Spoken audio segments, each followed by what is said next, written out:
Okay, अब दूसरा point आता है क्रिटिसाइज प्राइवेटली, यानी अगर आपने किसी पर तनकीद करनी है या आपने किसी की कोई करेक्शन करनी है तो आप अकेले में कीजिए।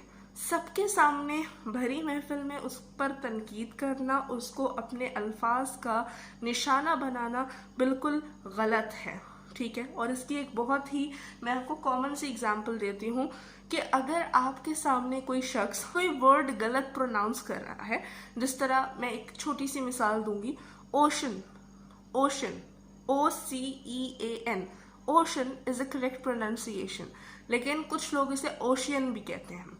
तो अगर आपके सामने कोई बंदा किसी भी लफ्ज की गलत प्रोनाउंसिएशन कर रहा है तो ऐसा नहीं है कि आप सबके सामने उसको टोक दे के नहीं जी ये ओशियन नहीं होता, ये ओशन होता है, ये गलत है। इससे आप क्या करेंगे, आप उसको डीमोटिवेट करेंगे, डिस्करेज करेंगे और आप शायद उसकी दिल आजारी भी कर दें।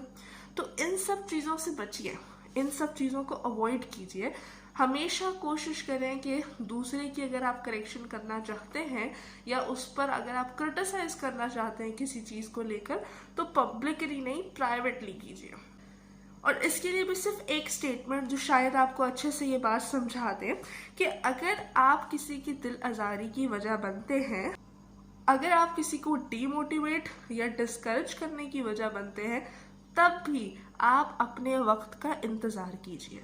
क्योंकि अगर आप एक घने हरे भरे दरख्त को काट देते हैं तो फिर वो दरख्त आपको भी छांव नहीं देगा। यानी किसी दूसरे को अगर आप नुकसान पहुंचाना चाहेंगे या आपकी नीयत ये होगी कि आप उसको नुकसान पहुंचाएं, सबके सामने उसको बेइज्जत करें, तो कल को हो सकता है किसी महफिल में आपको भी इसी तरह क्रिटिसाइज किया जाए, आपकी भी इसी तरह करेक्शन की जाए, इस इंटेंशन के साथ कि आपकी बेइज्जती होगी। इस पॉइंट के लिए मैं स्पेशली उन लोगों का जिक्र करना चाहूंगी जो बहुत बोल्ड होते हैं, जो मुंह फट होते हैं।